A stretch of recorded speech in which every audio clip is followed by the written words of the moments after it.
કોઈ પણ પુરુષ અને સ્ત્રી જ્યારે એનું મિલન થાય ત્યારે પુરુષના વીર્ય દ્વારા સ્ત્રીના ગર્ભની અંદર આત્મા પ્રવેશ કરે છે સૌ પ્રથમ, અને એ સ્ત્રીના રજ સાથે ભળી અને કલલ નામનું એક દ્રવ્ય બને છે. ભાગવતની ભાષામાં આને કલલ કહે છે, એક લિક્વિડ. 5 રાત્રિ જ્યારે વ્યતીત થાય એટલે એ પરપોટા જેવું થઈ જાય 5 રાત્રિએ.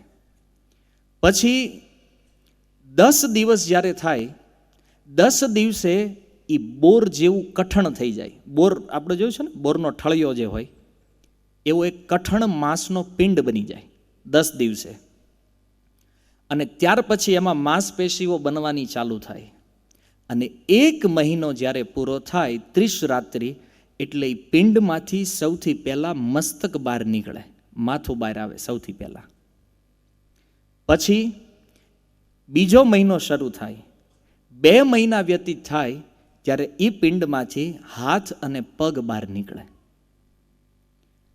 3જા મહિનાની અંદર નખ, રૂંવાટી, વાળ, અસ્થિ, સ્ત્રી થશે કે પુરુષ એના ચિહ્નો એ 3જા મહિનાના અંતમાં લાગે. એટલા માટે એબોર્શન કરાવવાવાળાને હોસ્પિટલોમાંથી એવી સલાહ મળતી હોય છે કે 3 મહિના સુધી આમાં જીવ હોતો નથી, એટલે તમે એબોર્શન કરાવી શકો છો, ગર્ભહત્યા. પણ હવે કોણ સમજાવે એને કે આત્મા જો પ્રવેશ ન કરે તો આ શરીર બનવાની પ્રોસેસ ક્યારેય શરૂ થાય નહીં. અને ડૉક્ટરો મોટા ભાગે એવું સમજાવે છે, બધાની વાત નથી, જે લોકો આ કરે છે કામ એની ચર્ચા છે, કે ગર્ભહત્યા કરવાવાળા લોકો આવું કહી અને લોકોને ગર્ભહત્યા કરવાની પ્રેરણા આપે છે.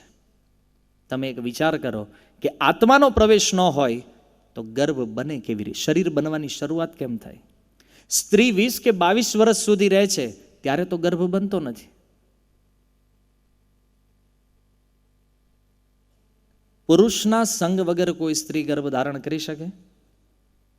સંભવ નથી. છતાં આવી વાતોથી ભ્રમિત થઈ અને ઘણા લોકો આ પાપ કાર્ય કરતા હોય છે. પણ એણે સાવધાન રહેવું જોઈએ. આપણે હજી આગળના દિવસોમાં સમજશું પ્રકૃતિના નિયમો. એક કઠોર ન્યાય, એક અટલ ન્યાય છે.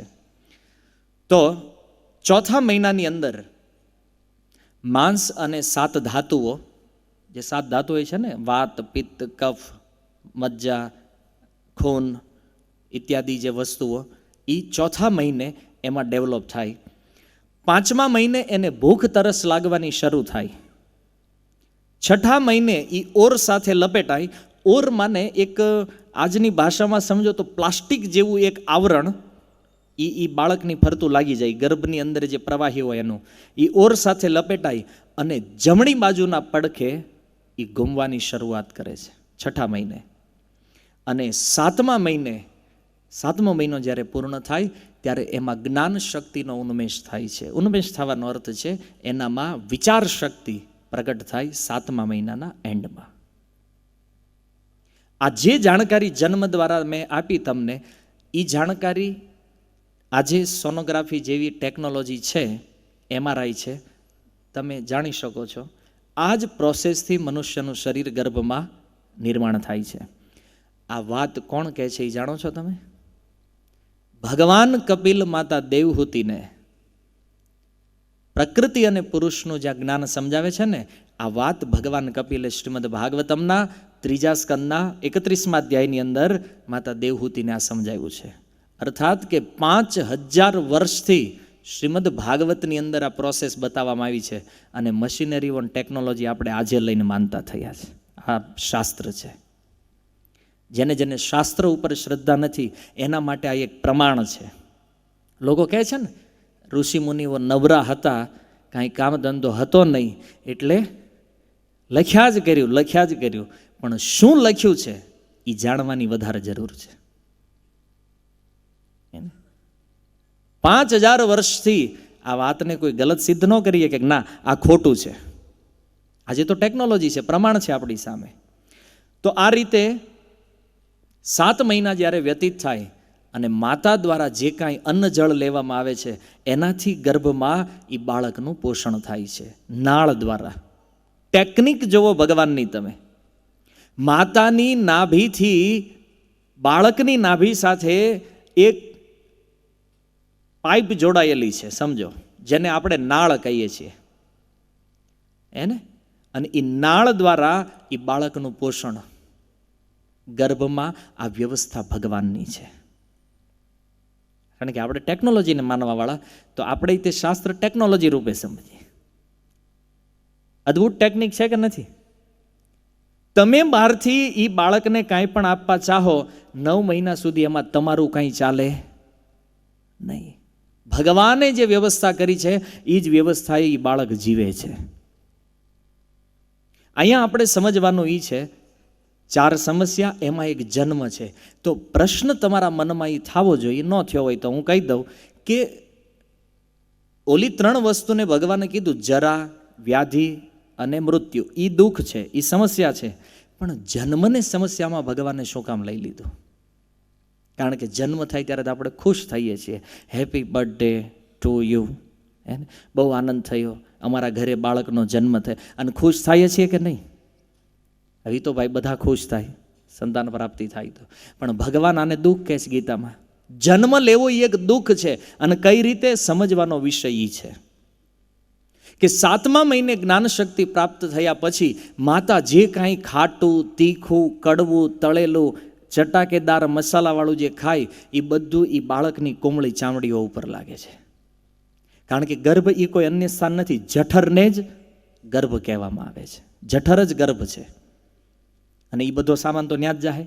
અને માતાઓ ધબધબાટી બોલાવતા હોય અહીંયા પાણીપુરી, પીઝા, પાસ્તા, નરકના રસ્તાઓની. કોણ સહન કરે છે? આ અંદર રહેલું બાળક. ગર્ભધારણ કરવાવાળી સ્ત્રીઓના વિષયમાં ભાગવત કહે છે કે એણે સત્વગુણી આહાર લેવો જોઈએ બાળકના સુખ માટે. આહાર શુદ્ધો સત્વ શુદ્ધિ. પણ આ પાણીપુરી ને પીઝા એ બાળકને એટલું કષ્ટ આપે છે. તમે એ વિચાર કરો ખાલી કે તાજું જન્મેલું બાળકને એની ઉપર, એની ચામડી ઉપર જો કોઈ લીંબુ લગાવી દે, લીંબુ નોર્મલ, તો એની ચામડી કેટલી એને બળે. જન્મી ગયા પછીની વાત છે. તો વિચારો ગર્ભની અંદર જ્યારે હશે એ કેટલું કોમળ હોય છે. આ કષ્ટ અહીંથી શરૂ થાય. બીજું કે એ જઠર જે છે એ એક ગટરની સમાન છે. એ જઠરમાં હોય શું? મળ, મૂત્ર, લોહી, માંસ, પરુ, આવી બધી વસ્તુઓનું ભરેલું ખાબોચિયું, એને ગર્ભ કહેવામાં આવે છે. અને એ ગર્ભની અંદર નાના નાના જે જીવાણુઓ હોય છે એ બાળકને ચટકા ભરતા રહે છે. અને ચટકા ભરવાના એ દર્દથી એ બાળક બેહોશ થઈ જાય, મૂર્છિત થઈ જાય. કારણ કે પ્રતિકાર કરવાની કોઈ શક્તિ હોતી નથી. શું કામ નથી? કારણ કે ગર્ભની સાઇઝ, આજનું વિજ્ઞાન અહીં આપે અને શાસ્ત્ર કે 9 સેન્ટીમીટર હોય ખાલી. જે બાળક જન્મે છે ને એને 9 સેન્ટીમીટર જગ્યાની અંદર કન્જસ્ટેડ ફિટ કરી અને એને ત્યાં બેસાડવામાં આવે છે. 9 સેન્ટીમીટર. એને એ પોતાની જાતે હાથ હલાવાય તે બાળક સક્ષમ હોતો નથી. વિચાર એ કરવાનો છે કે એ ચટકાઓ ભરતા ભરતા એ જીવાણુઓ જ્યારે બહુ ચટકા ભરી લે ને પછી સહન ન થાય એટલે બાળક મૂર્છિત થઈ જાય. પાછો ભાનમાં આવે, વળી મૂર્છિત થાય, વળી ભાનમાં આવે. અને આમ કરતાં કરતાં એ સમય પસાર કરે ગર્ભમાં. બહુ આની ઉપર વિચાર કરવાની જરૂર નથી. કારણ હું ને તમે બેય આ યાતનાઓ સહન કરીને આજે આ જગતમાં આ સીટ ઉપર અહીં બેઠા છીએ. દરેક વ્યક્તિઓના આવવાનો આ જ ક્રમ છે. આ સિસ્ટમે આપણો જન્મ થયો છે. અને આ રીતે પાંજરામાં પુરાયેલા એક પક્ષીની સમાન ભગવાનની કૃપાથી એને સ્મરણ શક્તિ મળે છે. એટલે એ ભગવાનને પ્રાર્થના કરે છે. અને આ પ્રાર્થના ભાગવતમાં લખી છે. ભગવાનને પ્રાર્થના કરે છે કે પ્રભુ અહીંથી બહાર કાઢો, હું તમને ક્યારેય નહીં ભૂલું. પણ જેવો બહાર આવે લખણ બતાવ્યા વગર થોડી રહે પછી. અને હાલો વાંધો નથી, બહુ ભજન ભક્તિ નોય કરે, પણ અમુક અમુક તો ન્યા સુધી પગી ગયા. ભગવાન છે જ નહીં.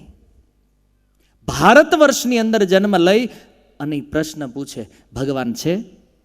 તું અહીં હું કામ છો? એ પહેલો પ્રશ્ન અમારો છે ભાઈ.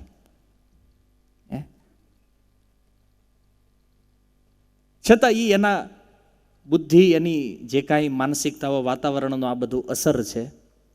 પણ મેઇન વાત એ છે કે આ જ્યારે અકળાય અને બહુ હૃદયથી જ્યારે પ્રાર્થના કરે ભગવાનને, ત્યારે ભગવાન કૃપા કરે છે. આને જવા દો. કેમ? જો હું આને એક ચાન્સ આપીશ તો એ પાછો ભક્તિ કરશે અને પાછો મારી પાસે આવી જાય. એટલે ભગવાન રિસ્ક લે છે. બહુ વાર આ જીવ ભગવાન આગળ ખોટું બોલ્યો, છતાં ભગવાન ચાન્સ ઉઠાવે છે. વાંધો નહીં, આપો એક વાર ચાન્સ. અને આ રીતે વારંવાર કપિલ ભગવાન કહે છે કે ઋષિ જેવી શુદ્ધ બુદ્ધિવાળો જીવ 7મા મહિને જ્યારે આ પ્રાર્થના કરે ભગવાનને, ત્યારે આ દુઃખો સાથે સમય વ્યતીત કરતાં કરતાં એ બાળક ઉલટું થઈ જાય ગર્ભમાં, મસ્તક નીચે આવી જાય અને પગ ઉપર થાય, અને એ સમયે ગર્ભમાં પ્રસવ નામનો એક વાયુ પ્રગટ થાય. પ્રસવ વાયુ જ્યારે પ્રગટ થાય એટલે એનાથી બાળકના મસ્તક ઉપર ધક્કો લાગે, અને ધક્કો એટલો જબરજસ્ત હોય છે કે એને યાદ રહેલા જેટલા પૂર્વજન્મ છે એ બધા પૂર્વજન્મની વિસ્મૃતિ થઈ જાય. આનું પ્રમાણ શું છે? તો બાળક જ્યારે જન્મે ને તો એના મસ્તક ઉપર તમે અડજો, અહીંયા જ ખાડો હશે. જે સમય જતા પૂરાઈ જાય પણ અહીંયા એને ખાડો હોય. એ ખાડો કોણ પાડે છે? આ પ્રસવ વાયુ પાડે છે. અને અમુક બાળક એવા હોય છે જે જન્મ લઈ લે તો એને પૂર્વ જીવનની સ્મૃતિ થોડી થોડી રહી જાય, પણ જેમ જેમ એ મોટું થાય, પરિવાર આરે સંબંધ બને, અહીંયા ઓળખાણ થાય, એટલે 5 વર્ષની ઉંમર સુધીમાં એ બધું ભૂલી જાય અને ફરીથી પાછું અહીંયા એની યાતનાઓ શરૂ થાય. હવે જન્મ લઈને આવી તો ગયો. હવે જન્મ લીધા પછી આજના બાળકોની અધોગતિ જોવો. જેટલું બાળકનું વજન એટલી હોસ્પિટલની દવાઓનું વજન. હારે જ આવે. તમારે લેવી હોય તોય ભલે, ન લેવી હોય તોય ભલે. હવે બાળક બોલી શકતું નથી, એને દુખતું હોય માથું, મમ્મીને એમ થાય કે પેટમાં દુખે છે, ટ્રાય ચાલે એની ઉપર. જ્યાં સુધી મોટો ન થાય બધી ટ્રાય ચાલ્યા કરે. આ ન થાય તો આ ન થાય તો આ. અને આ કપિલ ભગવાન કહે છે અહીંયા કે આવી યાતનાઓ સહન કરતાં કરતાં એ બાળક મોટો થાય છે અને ધીરે ધીરે એનું આ જ્ઞાન વિસ્મૃત થઈ જાય છે. પ્રશ્ન અહીંયા એ છે કે બાળક જન્મ લઈને આવી ગયો, હવે એ જે પરિવારમાં આવ્યો એ પરિવારની ચોઈસ કોણે કરી છે? આપણે અહીંયા જેટલા લોકો બેઠા છો આપણે એટલાની જ વાત લઈએ કે તમે આજે જે પરિવારમાં છો, જે ઘરમાં તમારો જન્મ થયો છે, આની ચોઈસ તમને આપવામાં આવી હતી કે અઠે ગઠે આવ્યું છે? હે? અઠે ગઠે. કેમ? કારણ કે જો આપણી ચોઈસ હોત તો 12/45 તો ક્યારેય માગે જ. બરાબર છે ને? આપણી ચોઈસ હોત તો આપણે અહીં થોડી હોત યાર.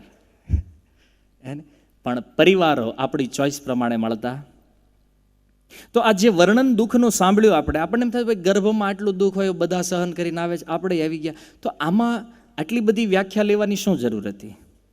ગરુડ પુરાણનું એક પ્રમાણ આપીશ અહીંયા હું, જેનાથી તમે સમજી જશો કે ભગવાને આ જન્મને દુઃખની કેટેગરીમાં શું કામ લીધું છે.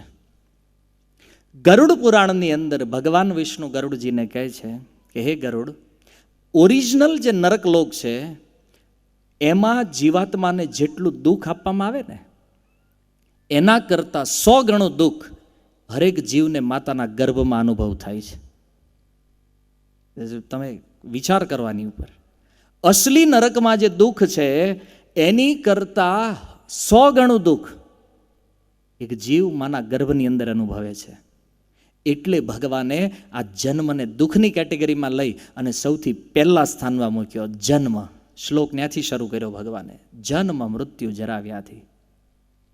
સૌથી કષ્ટદાયક આ જન્મ છે.